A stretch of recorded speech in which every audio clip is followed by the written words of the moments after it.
আজকে আমরা বাসে করে উঠি আশকান্দি থেকে। এখানে আমার ভাই রয়েছে দুইজন। এই যে দেখতে পারতেছেন আমরা হবিগঞ্জ থেকে সিলেট যে বাসগুলা যায় এই বাসে উঠতেছি আমরা। তো উঠার পরে রাস্তাঘাটের যে পরিবেশ সেগুলা দেখে দেখে যাচ্ছি। আজকের গন্তব্য হচ্ছে আমাদের নবীগঞ্জ থেকে চুনারুঘাট। চুনারুঘাটের গভীর জঙ্গলগুলো আজকে এক্সপ্লোর করব আর আপনাদেরকে দেখাবো। এই যে বিস্তীর্ণ এরিয়া জুড়ে দেখতে পারতেছেন জঙ্গল আর জঙ্গল, সবুজ গাছপালা, বৃক্ষ, তরুলতা, চারিদিকের আল্লাহ তাআলার সুন্দর প্রকৃতি যদি দেখেন তাহলে আপনি মুগ্ধ হতে বাধ্য হবেন। এই যে ঘন জঙ্গলগুলা, অরণ্যগুলা দেখতেছেন, এত সুন্দর আল্লাহর সৃষ্টি। এই যে চায়ের বাগান, উঁচু উঁচু পাহাড়ি টিলা, এরপরে যে আপনার সবুজ গাছপালা দেখতে পারতেছেন, গরুগুলা দেখতে পারতেছেন। অসাধারণ সুন্দরের একটা বৈচিত্র্যপূর্ণ এবং আমাদের এই পৃথিবী। প্রিয় দর্শক, এই পাশের ভিউটা দেখুন, এত সুন্দর সবুজ বড় বড় পাহাড়গুলা দেখতে পারতেছেন। এই পাশের পরিবেশটা দেখুন, চারিদিকে শুধু চা বাগান আর চা বাগান।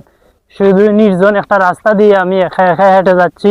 এত সুন্দর প্রাকৃতিক ভিউ এখানের, যদি না দেখেন তাহলে আপনি মিস করবেন। এই যে দেখতে পারতেছেন আমার পাশে শুধু বড় বড় পাহাড় আর পাহাড়। এই যে এই পাশে দেখুন কত বড় পাহাড়। তো আল্লাহ তাআলার সৃষ্টি এত সুন্দর, এত সবুজ, আপনারা দেখতে পারতেছেন।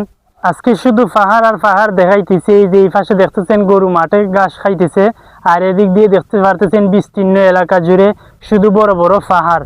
এই যে চারিদিকটা দেখতে পারতেছেন শুধু পাহাড় আর পাহাড়। আজকের ভিডিওতে যা দেখাবো আপনাদেরকে শুধু উঁচু উঁচু বড় বড় পাহাড় দেখাবো আমাদের হবিগঞ্জ জেলায়। জাস্ট এই পাশের ভিউটা দেখুন আপনারা, এত সুন্দর।